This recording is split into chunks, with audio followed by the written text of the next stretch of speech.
Finally চলে এসেছি সিমলা ব্যায়াম সমিতির পুজো প্রাঙ্গণের একদম সামনে। ভেতরে যে প্যান্ডেলটা হচ্ছে এটাই কিন্তু সিমলা ব্যায়াম সমিতির এই পুজো প্রাঙ্গণ। দেখতেই পাচ্ছি এখানে কিন্তু বেশ কিছুটা আয়রন স্ট্রাকচারের কাজ আমি দেখতে পাচ্ছি।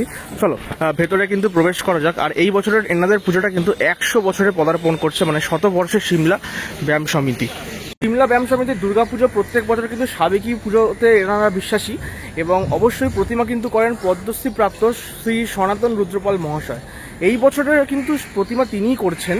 আর আজকে কিন্তু স্পেশালি আমি তোমাদেরকে চক্ষুদানটা দেখাবো এখানকার প্রতিমার।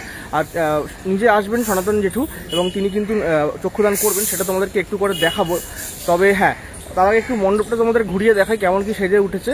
আর এখানকার এবছরে কিন্তু থিমের পুজো হতে চলেছে প্রথমবারের মতো, শতবর্ষে প্রথমবার থিম করছে তারা। থিমটা কী নিয়ে হচ্ছে সেটা আমি বলে দিই। এই পুজোর সাথে কিন্তু এখানে প্রচুর ফ্রিডম ফাইটাররা জড়িত ছিল, তাদের ইতিহাসটাকেই কেন্দ্র করে কিন্তু একটা থিম গড়ে উঠছে। যেমন ধরো নেতাজি সুভাষচন্দ্র বোস থেকে শুরু করে বিনয় বাদল দীনেশ থেকে শুরু করে আরও বহু ফ্রিডম ফাইটার কিন্তু জড়িত ছিল এই সিমলা ব্যায়াম সমিতির পুজোর সাথে। তো সেটাই এখানে কিন্তু তুলে ধরা হবে। এই মুহূর্তে আমি মণ্ডপের সামনে দাঁড়িয়ে আছি, একদম এন্ট্রি পয়েন্টে আমি দেখতে পাচ্ছি এখানে দুদিকে বাঁশ কেটে কিন্তু লাল কাপড় জড়িয়ে কিছু একটা করা হচ্ছে। এই জায়গাটা এখনো কমপ্লিট হয়নি, কমপ্লিট হলে বুঝতে পারবো কি হচ্ছে। আর ওই পোর্শনটা কিন্তু সম্পূর্ণটাই পুরো আয়রন স্ট্রাকচারে কাজকর্ম হচ্ছে। আর যেটা আমার নজরে পড়লো, এখানে কিন্তু লেখা আছে বন্দে মাতারাম, আর এই দিকটা লেখা আছে ভারত আমার ভারতবর্ষ। তো এরকম একটা জিনিস লেখা আছে। আর এখানে প্রচুর ফ্রিডম ফাইটারদের কিন্তু ছবি এখানে আমি দেখতে পাচ্ছি। তো চলো মণ্ডপের ভেতরে প্রবেশ করা যাক। এই জায়গাটায় কিন্তু ইন্ডিয়ান একটা ম্যাপ আমি দেখতে পাচ্ছি। ঠিক এই যে লেখাটা আছে ভারত আমার ভারতবর্ষ, তার নিচেই কিন্তু এই ইন্ডিয়ান ম্যাপটা এখানে লেখা আছে। এবং হ্যাঁ, পুরো এই জায়গাটা দেখো আয়রন স্ট্রাকচারে করা হয়েছে। এবং এখানে একটা চাকতি টাইপেরও দেখতে পাচ্ছি, যেটা কিন্তু পুজোর সময় বুঝতে পারবো আলটিমেটলি এটার কাজ কি। আচ্ছা, এটা আমি বুঝতে পেরেছি, এটা হচ্ছে চরকা, যেটা হয় চরকা, সেই চরকাটা করা হয়েছে, সুতো কাটার যে চরকা সেটা এখানে দেখানো হয়েছে। এবং এই হচ্ছে পুরো একদম এন্ট্রি পয়েন্টটা আমরা দেখতে পাচ্ছি। এইদিকে একটা সিঁড়ি টাইপের করা হয়েছে, যেটা কিন্তু পুরোটাই আয়রন স্ট্রাকচারের। এরকম সিঁড়িটা কিন্তু বেয়ে ওই 100 বছরে কিন্তু উঠছে। মানে এখানে বোঝাতে চাইছে একটা পুজোটা শুরু হয়েছে, সেই পুজোটা শুরুর যে যাত্রাপথটা সেটা আজকে 100তম বর্ষে গিয়ে ঠেকেছে, সেটাকেই কিন্তু এইটা বোঝানোর জন্য এটা করা হয়েছে। তো বেশ ভালো একটা আইডিয়া। তো আশা করছি পুজোটা যখন রেডি হয়ে যাবে প্যান্ডেলটা দেখতে কিন্তু খুব সুন্দর লাগবে। দেখতে পাচ্ছি এখানে কিন্তু একটা বন্দুক করা হয়েছে মেটাল দিয়ে, মানে আয়রন দিয়ে একটা বন্দুকের একটা স্ট্রাকচার করা হয়েছে। আর এই দিকটা যদি দেখো, এখানে কিন্তু জোর কদমে কাজকর্ম চলছে এই মুহূর্তে, দাদারা কিন্তু কাজ করছে। এটা কিন্তু সিলিংয়ে উঠবে, তো সেই কাজটাই কিন্তু এখানে আগে রেডি করে তারপরে কিন্তু সিলিংয়ে তোলা হবে। আর হ্যাঁ, এই হচ্ছে মাতৃ প্রতিমা, সনাতন জেঠুর মাতৃ প্রতিমা, সনাতন রুদ্রপালের। কিছুক্ষণের মধ্যেই কিন্তু এখানে মায়ের চক্ষুদান শুরু হবে, তোমাদেরকে কিন্তু সেটা দেখাবো অল্প করে। মাকে কিন্তু দেখতে এখনই খুব সুন্দর লাগছে। চক্ষুদানের পর আমি ইন্টারেস্ট দেখার জন্য যে কেমন লাগে মাকে দেখতে। বাকি প্যান্ডেলটার ভেতরের অংশটা যদি তোমাদের দেখাই, এখানেও দেখো বিভিন্ন ধরনের ছবি আছে।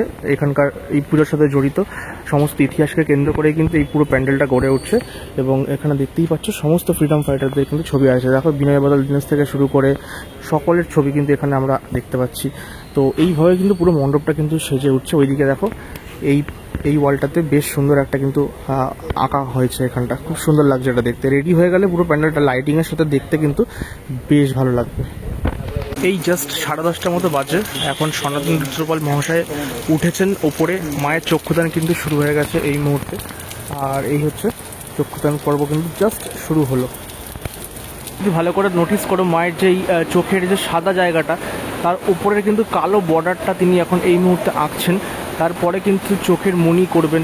তো এই যে পুরো প্রসেসটা কিন্তু কমপ্লিট করতে সম্ভবত ঘন্টাখানেক সময় লাগবে। এবং এই জিনিসটা কিন্তু প্রচণ্ড কনসেন্ট্রেশনের ব্যাপার, তাই উনি কিন্তু এখন মন দিয়ে কোনো দিকে না তাকিয়ে এই কাজটি করছেন এবং এত বছর ধরে যত্ন সহকারে মায়ের চক্ষুদান করেন। আর ওনার স্পেশালিটি হচ্ছে ওনার প্রতিমার চক্ষুদানটা কিন্তু উনিই করেন। তো এই পদ্মশ্রীপ্রাপ্ত সনাতন রুদ্রপাল মহাশয় কিন্তু মানে যথেষ্ট গুণী একজন মানুষ। নতুন করে ওনার পরিচয় দেওয়ার মনে হয় না আমার দরকার আছে। এই দৃশ্যটা কিন্তু সকাল সকাল, বাইরে বৃষ্টি পড়ছে আর ভেতরে চক্ষুদান চলছে, অসাধারণ একটা অনুভূতি কিন্তু হচ্ছে এই মুহূর্তে।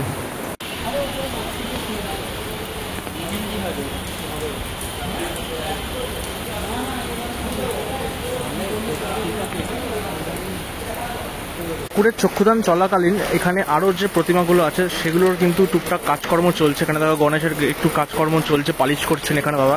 এই গণেশ, বাকি যে সরস্বতী মানে লক্ষ্মী কার্তিক সবাই যারা আছে, এই চক্ষুদানগুলো কিন্তু আর একটু পরে হবে। মা দুর্গার চক্ষুদানটা কমপ্লিট হয়ে গেলে সম্ভবত সেগুলো তোমাদের হয়তো এইখানে এই ভিডিওতে হয়তো দেখাতে পারবো না মেবি। তবে হ্যাঁ, মেনলি দুর্গা প্রতিমার চক্ষুদানটাই তোমাদের সাথে কিন্তু শেয়ার করছি এখন।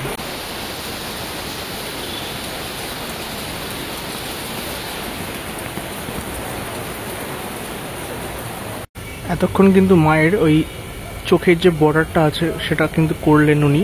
এখন যে মায়ের ত্রিনয়নী আছে সেই ত্রিনয়নী কিন্তু আঁকার কাজ চলছে এই মুহূর্তে। মায়ের মুখ এখনও কমপ্লিট হয়নি, মানে চক্ষুদান হলে কমপ্লিট হবে। বাট সত্যি কথা বলছি, এখনই এই মুহূর্তে যা সুন্দর দেখতে লাগছে না, মানে খুব মিষ্টি লাগছে মায়ের মুখটা। আর এত মন দিয়ে উনি কাজ করছেন, এই ডেডিকেশনটা দেখে আমাদের সত্যিই অনেক কিছু শেখার আছে। Hats off. এতক্ষণ কিন্তু মায়ের চোখের যে বর্ডারগুলো আছে, কালো বর্ডার, সেগুলো হলো, মায়ের চোখের পাতাটা হলো। এইবারে কিন্তু শুরু হয়েছে মায়ের মানে যে মণি, চোখের মণি, সেটা কিন্তু আঁকা শুরু হয়ে গেছে। এবং ত্রিনয়নের যে এখন মণিটা সেটা কিন্তু আঁকছেন উনি। তো খুব সুন্দর লাগছে মাকে দেখতে। মায়ের স্পেশালি মুখটা এতটা ভরপুর লাগছে চোখটা আঁকার পরে, খুবই সুন্দর লাগছে। তোমাদের অবশ্যই জানিও কমেন্ট বক্সে কেমন তোমাদের লেগেছে। আর অবশ্যই এই ভিডিওগুলো কিন্তু শেয়ার করো, কারণ এই সমস্ত সুন্দর সুন্দর মুহূর্ত কিন্তু তোমরা বাড়িতে বসেই দেখতে পাচ্ছ এই ভিডিওর মাধ্যমে।